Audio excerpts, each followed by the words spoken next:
The Foster Tuncurry Jockey Club is building this racetrack on reclaimed land. The only trouble is construction was started before the necessary club and track licences were obtained. When it did apply to the AJC for approval 18 months ago, their application was rejected. Yesterday, Racing Minister George Torres inspected work at the site. There's a problem there which ultimately has to be solved because, as I said, we will definitely have a race club there, and unless it does get licensed, then it'll be there idle. George Torres supports the Foster Tuncurry application. He's asked the AJC to review its decision not to approve the track, and he plans to meet with them to discuss the matter.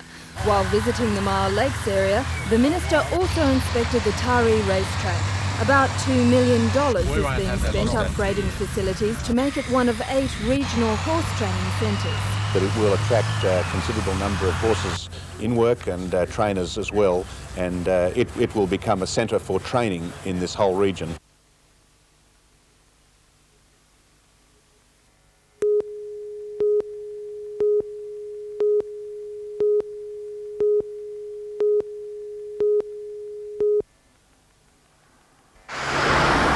In the past year, Lifeline has taken 15,500 calls.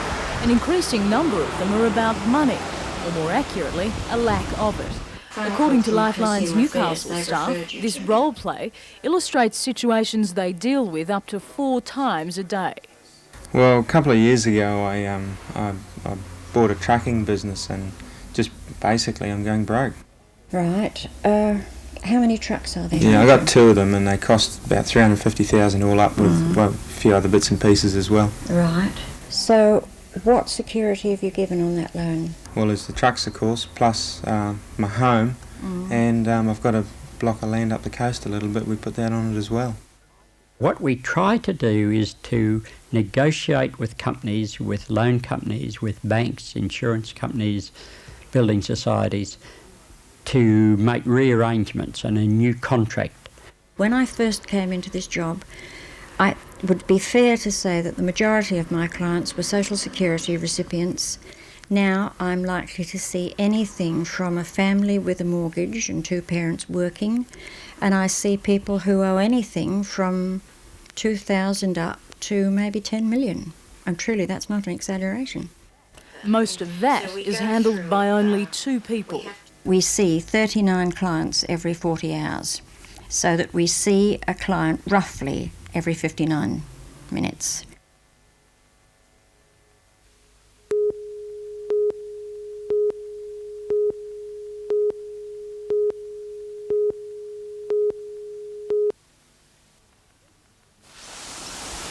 Residents at Nowamunga Crescent, Gwandalin woke on Saturday morning to find cracks in their homes.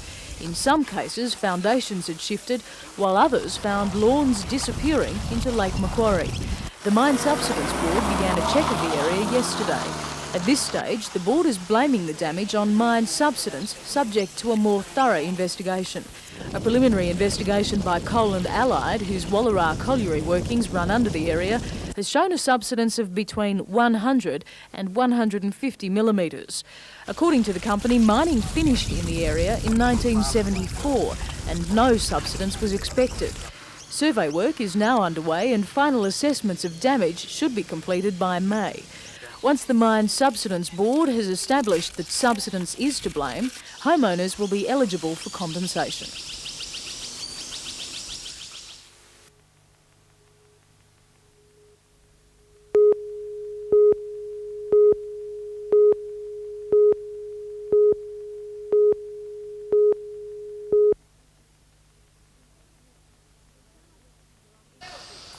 Internal reviews are underway at the John Hunter Hospital into the housekeeping and catering sections. So far, 39 out of 156 full-time positions have been targeted to go in housekeeping, while the report on the catering section is due out within the next 2 weeks.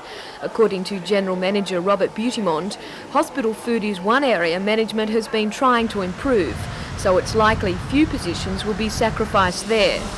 Meanwhile, Price Waterhouse has been commissioned to undertake a 6-week study into the hospital's clerical section.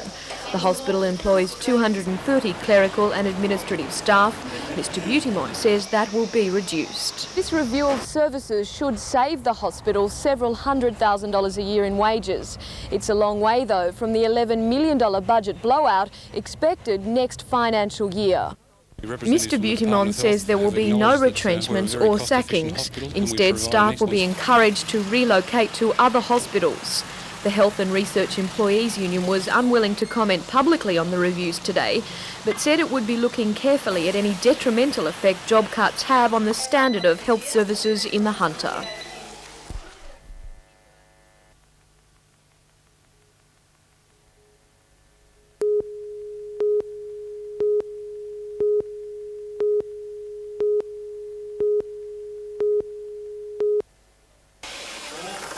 Here's a bit of trivia. Triskaidekaphobia is literally the fear of Friday the 13th. No one I met today was suffering from that. People clamoured to buy lottery tickets. A special lotto promotion was swamped. Everyone convinced that Lady Luck's smile is even broader on Black Friday. And no prizes for guessing what the most popular number was. Yeah, I've got 13. Oh, I just don't believe in it, that's all. Same as walking under ladders, I just walk under them. If they drop a pot of paint on you, well, you're unlucky, that's all. Certainly today was lucky for New South Wales lotteries. It depends on which way you look at it, I guess. I think people think that in times are a little bit tougher, they like to take a gamble, and Friday the 13th being a little bit mystic, they decide today's the day to do it.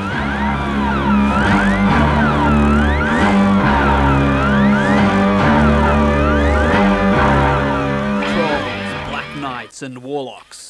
And it's all strictly above board. These gentlemen are going for a world record. They're going to play the board game Hero Quest non-stop for 24 hours. Beneath the glowering wizard, they'll wind their way through labyrinths, dispatching demons as they go. You've got monsters and you've got wizards, but most of it's just collecting treasure and wandering around and staying alive. Great stuff, I thought. Obviously a Black Friday stunt. It's the only day most of us could get off. Oh well. Anthony Griffiths, NBN News.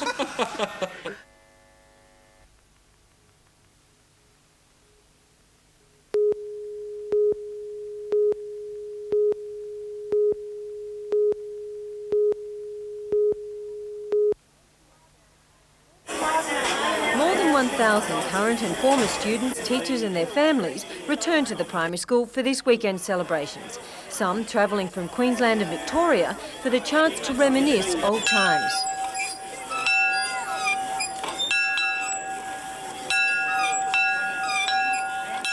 "100 Tolls launched official proceedings, these affording the opportunity for young and old to join in a dose of nationalism.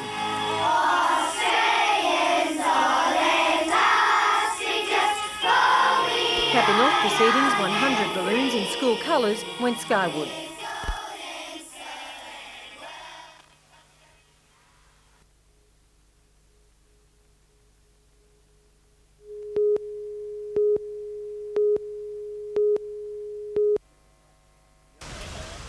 The Ocean Classic, the only event of its type in northern New South Wales. A good field for this year's swim. 1.8 kilometres in conditions not unkind. First on the sand, Jamie Jenkins, the man who led for most of the way. The winner coming up to the beach now. Simon McKillop-Davies was second across the line. The first woman home, former Olympic swimmer Donna Proctor. Proceeds from the third Ocean Classic go towards Merewether Surf Lifesaving Club.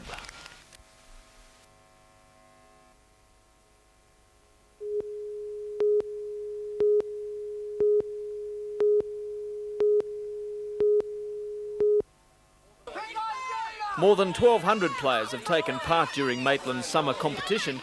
That was whittled down to 300 today, grand final day.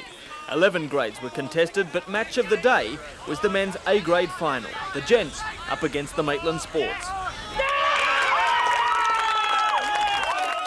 When the full-time whistle blew, scores were locked at 3-all. The game went into extra time. Another 10 minutes needed to break the deadlock. The Sports were backpedalling. Finally, the gents got the break they were looking for. Yes, good try. The final score, 4-3. Only one more fixture remains, presentation night, next Friday at Maitland City Bowling Club.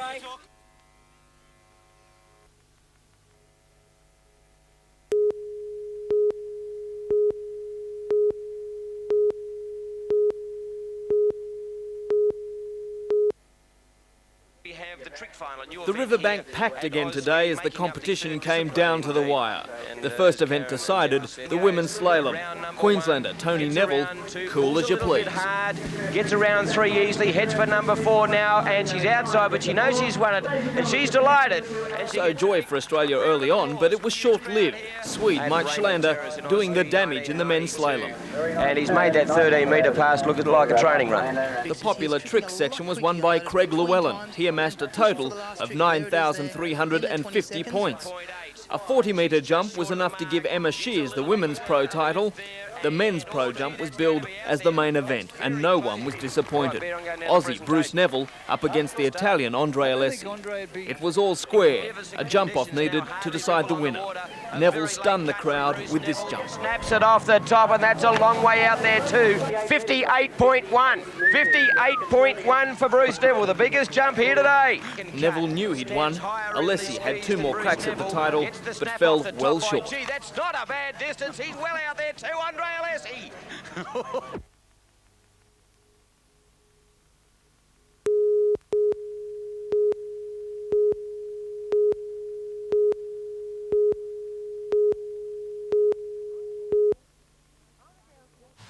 Armidale's Autumn Festival provided the backdrop for last night's crowning of the first Armidale Queen. She is 21-year-old Janelle Bullen. Janelle's duties will include attending promotional functions in Armidale and other centres as an ambassador for the city and the festival. Janelle was educated in Armidale and is completing a special education degree. Her prizes include a holiday in Sydney, theatre and race tickets, flowers and a crystal trophy. Overcome by emotion, Janelle looks forward to her coming responsibilities.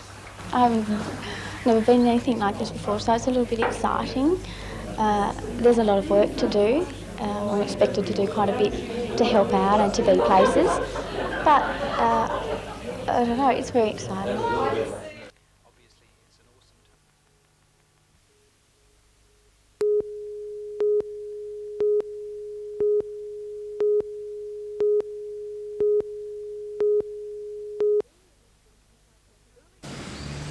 Earlier this week, Newcastle Council announced it would be taking legal action to stop Hunter Water going ahead with its plan to dump sludge down disused mines at Merewether. It advised the corporation that an environmental impact statement on the proposal was required. At today's board meeting, that issue took up most of the agenda. Member of the board and environmental advisor Brian Gilligan stood by the decision not to undertake an EIS of the project.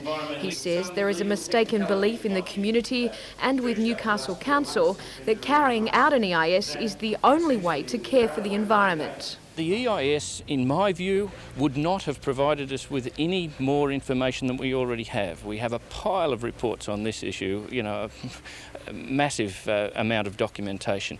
And the element of uncertainty that's there would remain at the end of an EIS process. The only way that that uncertainty can be resolved, in my view, is by a properly documented and properly monitored trial. These are the studies Hunter Water has had commissioned on the mine dumping proposal. All, including an independent assessment from Newcastle University, have come out in favour of the proposal. The corporation argues that these studies are far more expansive than an EIS could ever be. The corporation believes Council's stance on the matter is politically, not environmentally motivated. The Council have received some legal advice, but it doesn't seem to be substantiated on environmental grounds.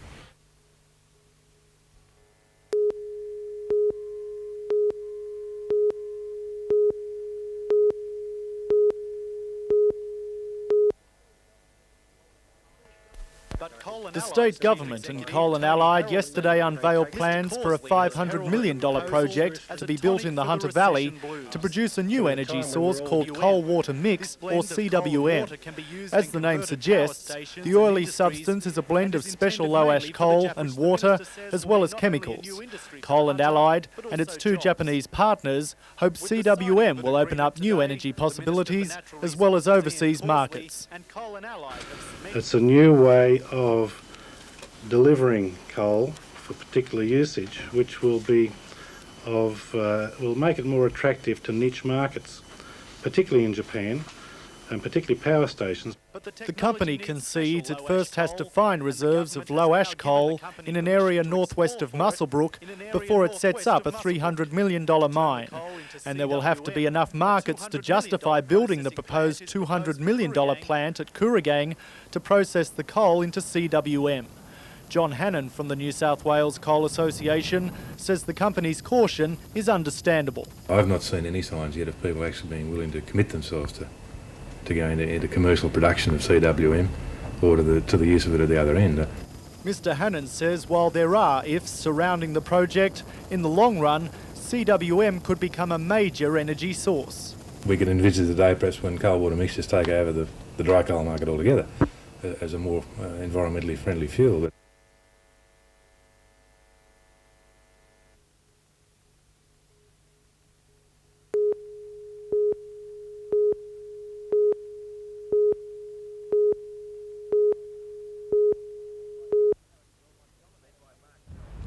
Led by Mark Curry, Belmont dominated most of the season but suffered a hiccup in the last match of the year to hand the minor premiership to Mark Hall's Charlestown 11. Tomorrow they square off again. Belmont out to retain the crown while Charlestown tries to win its 4th title in 5 years. And the pitch at University number 1 is in brilliant order. I think it'll be good. Plenty of runs in it, Mike. I think it'll be I think it'll be a win the toss and bat job in the morning. And there's no doubt as to what the opposing captains will do on winning the toss. It won't be a short game, I don't think. It's going to be hard to get wickets here, and the outfield is very fast, so there'll be plenty of runs scored and good cricket to watch, I think. I think it's a batting wicket for sure. There's not a lot of moisture here, but I think that it's a good thing that for one time in many years we're going to have a final with a lot of runs in it, and that's good. Both sides are well balanced and contain a fair smattering of representative players that have been in good form all season, with Belmont's Curry and Bray 2 trump cards, and for Charlestown, Hall, Marjoribanks and Mace pose a real threat to the Belmont bowlers. Each side are reasonably confident of victory come Sunday night. You've got to try and play these games as naturally as you can, so we're just trying to treat it as another grade match. If we win the toss, obviously we've got to be looking at a big score, and alternatively, if they win the toss, we've got to look to keep wickets in hand and try and chase. We've hit our straps at the right time. I think we had some times through the season that were a bit awkward, but we're playing very well now and we're determined to win. Liz Moore's Queen of Speed, Tanya Peacock, will enter the Lions' Den at the Motordrome tomorrow night when she tackles the best super sedan drivers in the state in the final round of the ISP Masters. At 25 years of age, Tanya has won the New South Wales and Victorian modified production sedan titles before moving up to the more powerful super sedans. Driving the NBN 47 sedan, Tanya will have her work cut out against the experienced Don McEwen, who will be out to finish the ISP Masters on a winning note, proving he is worthy to win back-to-back championships. Max Bagent will keep them honest, and the battle for third should be a beauty between Ron Pine, Stu Robertson, John Pine and Darryl Farrelly.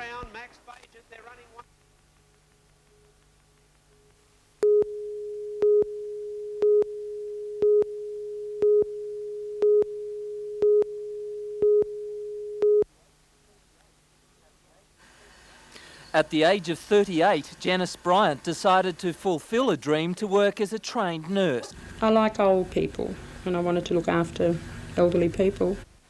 She was accepted into Newcastle University the same year as her son, Gary, studying science. But 2 years into the course, a family tragedy. It was December 22nd, 1989, and 16-year-old Janelle Bryant was one of 35 people killed in the Kempsey bus crash. The loss of her daughter was such a shock for Janice, she decided to end her studies. But the family wouldn't let her give up. I just started on a case about, Janelle would have wanted you to have done this, and, giving up's always the easy thing. And, well, she decided for herself to keep going. Graduation day is not for 2 months. Janice receiving her diploma in nursing, Gary getting his honours in science. With Janice on that day, the memory of a 16-year-old daughter who would have been terribly proud. I know all the girlfriends are going to be standing outside, and as soon as they hear my name, they're just going to go off their tree, because they can all whistle loudly, so I'll know they're all there.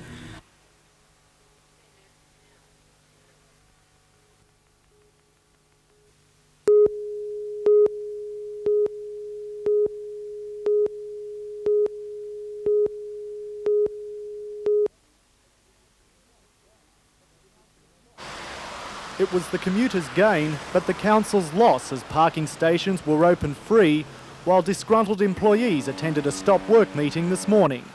While 700 people met for about half an hour, council services came to a virtual standstill. Pools, libraries, the art gallery and museum were closed, and beaches were unpatrolled. The source of the employees' anger was a salary increase of almost 10% awarded to 9 senior officers by the council last month. The employees' union wanted the council to justify the increase and for its members to be also given a 9.5% rise.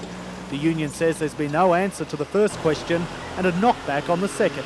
So the employees have voted to no longer play their part in the council's cost-cutting drives. If council could not justify why they gave the increases to the senior officers, then they said that they would have now withdrawn from restructure at Newcastle City Council, basically because the ground rules that we're all playing under had changed. Mr Mazzato concedes that restructuring was part of the deal last year when the employees were awarded a 2.5% pay increase and that they may be now breaking the agreement. But our argument is that council really broke the rules beforehand by giving an increase to senior officers that were not, as far as we're concerned, in line with the wage fixation guidelines. The acting town clerk, Barry Lewis, says he'll be writing to the union about the pay increase issue and is confident restructuring won't collapse. Scott Bevan, NBN News.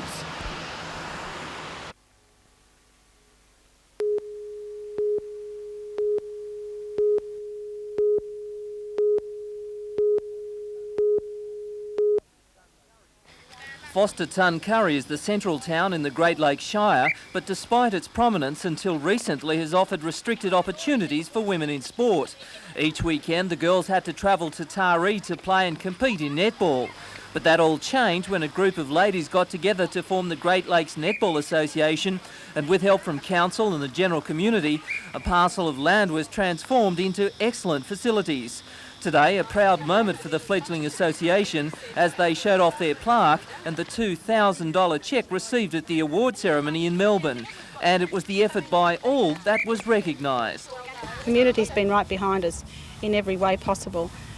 So we really need to thank the community for this. And you know, we have 925 registered players, so I think that speaks a lot for our community.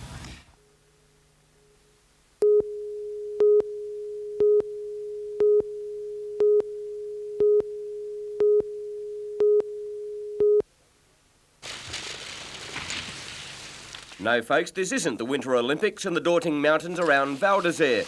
This is just a good old grassy slope near Taree that has never seen snow, let alone host the hotshots such as Alberta Tomba.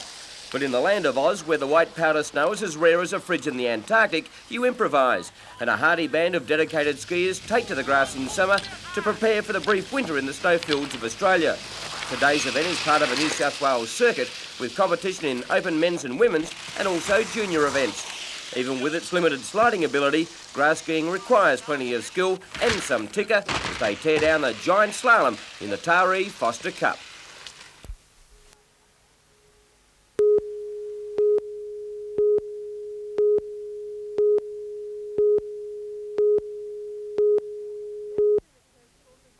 The accident occurred shortly before 6 last night on the Pacific Highway at Wootton, 20 kilometres north of Bulahdelah. Police believe a semi-trailer travelling north tried to avoid a motorcycle which was stationary and attempting to turn off the highway. After braking, the truck crossed to the opposite side of the road, colliding head-on with the southbound sedan. 18-year-old Carl Mason was killed instantly. The truck driver received minor injuries.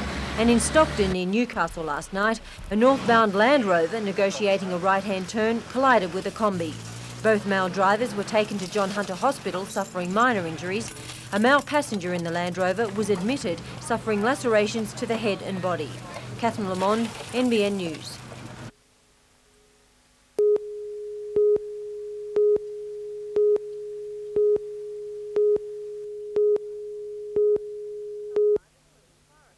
Truck drivers from as far afield as Brisbane and Victoria converged on Tamworth, giving an insight into their lifestyles and also to compete in what they called a truck rodeo. Not the bug jumping kind, but more a test of manoeuvring skills. All proceeds from the two-day show are being donated to Tamworth charities such as the Base Hospital Special School and the Heart Start Appeal. Meanwhile in Armidale, trucks and vehicles of different kinds crowded the streets, with the first Armidale Autumn Festival street parade getting underway. Space along the pathways was difficult to come by as spectators gathered to see 100 floats representing local businesses and organisations drift by. Also present, the King and Queen of the senior citizens, the newly crowned Armidale Queen and a few local television identities. The festival winds up on Monday with celebrations for 150 years of racing in Armidale.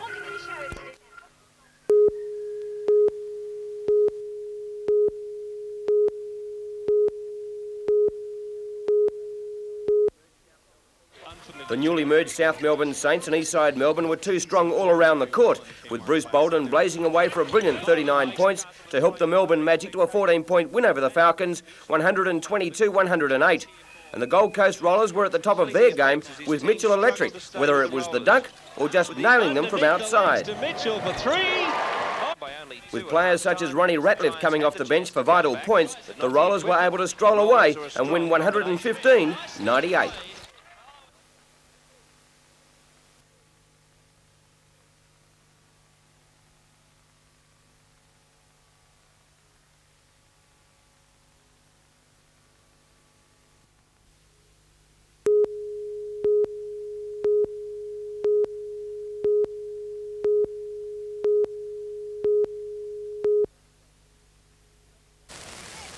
It was just one of those days. A pounding surf put paid to any water events. It also didn't leave much beach. 3,000 kids from 28 clubs crammed onto a narrow strip of sand. Organisers persevered and went ahead with some belated beach events, but all in all, the 6th Open Junior Surf Carnival, less than successful. And still in the surf, current World Open and Junior Wave Ski champ Rhys Duncan Jr. from Grafton has made his long-awaited return to local competition after spending most of last year touring Australia and bypassing many events. The youngster has dominated the sport for the past couple of years, winning not only the world crowns but the Australian titles as well. And it's hard to see anyone knocking him off his perch. The national and state events are important for Duncan himself. We have an actual world title, so it doesn't go off the Grand Prix system. The only Grand Prix system is our state titles, which is just starting up this comp. Competition.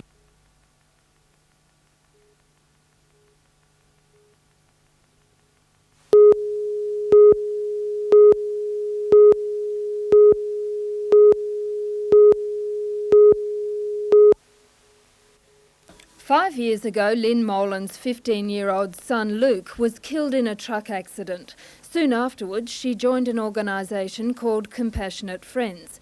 It's a national self-help group which was established to provide support for parents whose children have died. This weekend, more than 80 members took part in a 2-day conference. A panel of professionals, including a priest, a journalist and healthcare workers, heard first-hand suggestions about how to ease the suffering of grieving parents. Parents are not aware of the things that they are allowed to ask for. They're in such a state of shock and disbelief. Clothing isn't... Well, it doesn't come to their mind.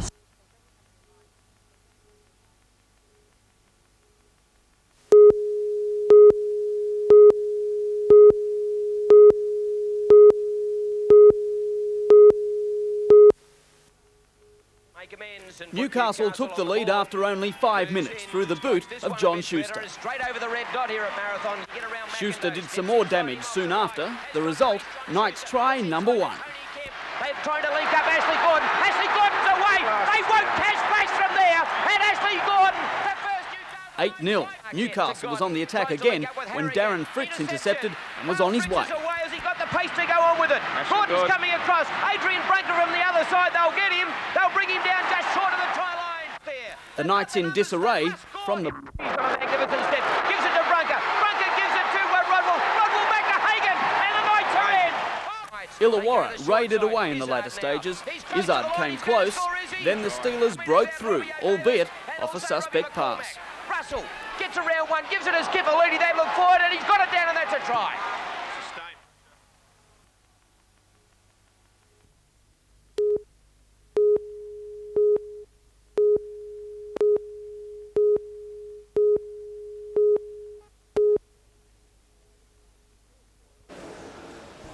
Kilfoyle and SRA Clerk of Works Jeffrey Elms both gave evidence at today's hearing. The two met in 1990. Kilfoyle had resigned from the police force and was looking for earth-moving work. A conversation took place during which Elms said he'd been booked for speeding and had lost 4 points off his licence. The former policeman allegedly replied, "If you give me some work, I have a mate at the RTA who can get your points back." Kilfoyle denies the allegation. Elms was also questioned about the use of a radar detector, which he found on the back seat of his car. The discovery came just days after he told a group of contractors he'd been booked for speeding. Elms told the Commission he never tried to find out who left the $300 detector in his car. Council Carolyn Davenport asked, "Have you ever received a gift from contractors?" And Elms replied, "No." The hearings continue. Anthony Griffiths, NBN News.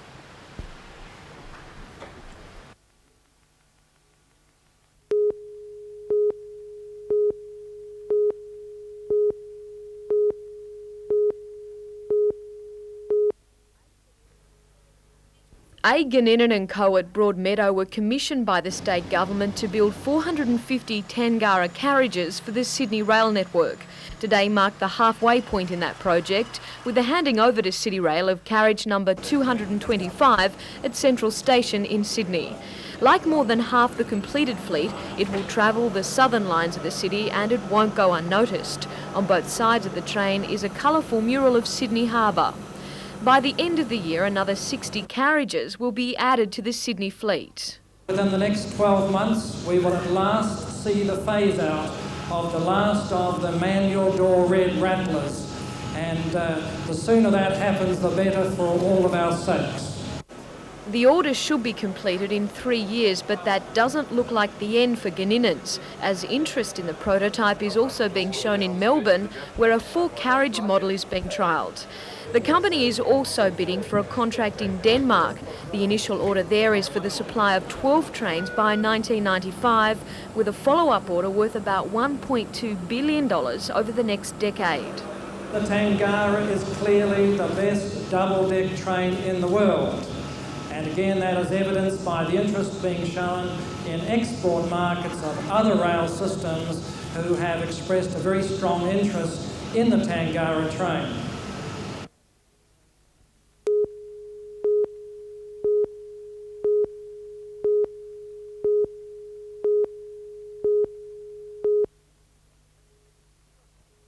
On paper, the construction of a road on Wangi Point has been around for years. But when the bulldozers moved in last August to begin work, the only point the road led to was confrontation. The council voted not to continue with the $400,000 road, citing some residents' environmental concerns. But others have wanted the road for safety reasons, and they haven't let the matter rest. Let us go into the ministers, various ministers, and the Lands Department to find out just where we stood. Following the stream of letters, the Minister for Conservation and Land Management, Gary West, has responded by writing to the residents and the council. In the letter, Mr West says the road was included in a management plan that was agreed to by all the parties involved, including conservation groups. He goes on to request council to resolve the matter by completing the construction of the road within a reasonable period. But according to Mayor Doug Carley, the council won't be complying with the request at this stage. We'll be appealing under Section 115 of the Act for the plan of management to be amended to not proceed with the building of the road through Wangi Point. Alderman Carley says the majority of residents are opposed to the road. The minister says if council can prove the community is against it, then the plan could be reconsidered. To Annette Blatchford, the council's argument, like the road, is going nowhere. This road should be finished. The research was done thoroughly in the first place. The decision was made. Now let's play by the decision that's been made by the majority.